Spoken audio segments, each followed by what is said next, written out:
You be the view and I'll just be me. Pragnę przedstawić moją recenzję filmu Blaszany Bębenek z 1979 roku. Film w reżyserii Volkera Schlöndorffa jest adaptacją powieści Güntera Grassa, wydanej w 1959 roku. Film opowiada historię Oskara Macerata, który w wieku 3 lat postanawia przestać rosnąć jako akt buntu przeciwko światu dorosłych. Używa tytułowego blaszanego bębenka i swojego przenikliwego krzyku, by okazać swój przeciw i komunikować się ze światem. Oskar ma matkę i 2 ojców, ponieważ jego matka, Agnes, z pochodzenia Kaszubka, ma męża Niemca, Alfreda Macerata i kochanka, Kaszuba, Jana Brońskiego. Z tego powodu nie wiadomo, kto jest jego ojcem. Film jest pełen brutalności, tak rzeczywistej i prawdziwej, a jednocześnie posiada elementy fantastyki. Akcja filmu dzieje się w przedwojennym Gdańsku. Film świetnie za pomocą muzyki, scenografii i kostiumów ukazuje klimat Gdańska z tego okresu. Na wyjątkowe uznanie zasługuje David Bennett, wcielający się w rolę Oskara. Aktor, grając główną postać filmu, miał 12 lat, a musiał wcielić się zarówno w młodego, 3-letniego Oskara, jak również w dorosłego.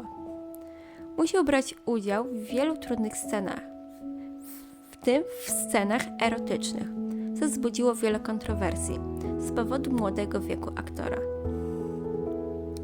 Film w całej okazałości pokazuje skomplikowany i brutalny świat dorosłych oraz złożoność wielokulturowości Gdańska z okresu przed II wojną światową oraz w jej trakcie.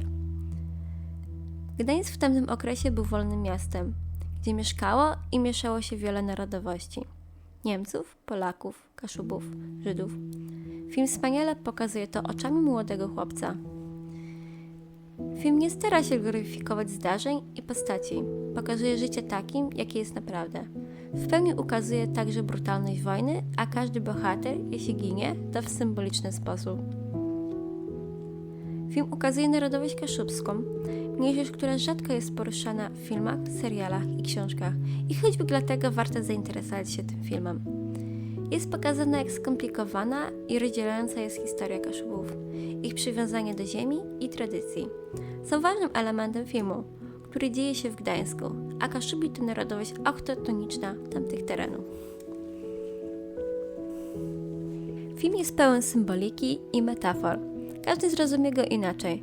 Film nie boi się przedstawiać rodzącego się totalitaryzmu, brutalności wojny i historii oraz ideologii, która wdziera się i zapanowuje nad ludzkim życiem. Każda postać ma jakieś znaczenie w fabule. Na podstawie jednej z postaci doskonale jest pokazane, jak nacjonalizm i nazizm zmieniły życie Niemców w tym okresie i ich postrzeganie świata. Film został doceniony nie tylko przez widzów i fanów twórczości Güntera Grassa, ale także przez krytyków.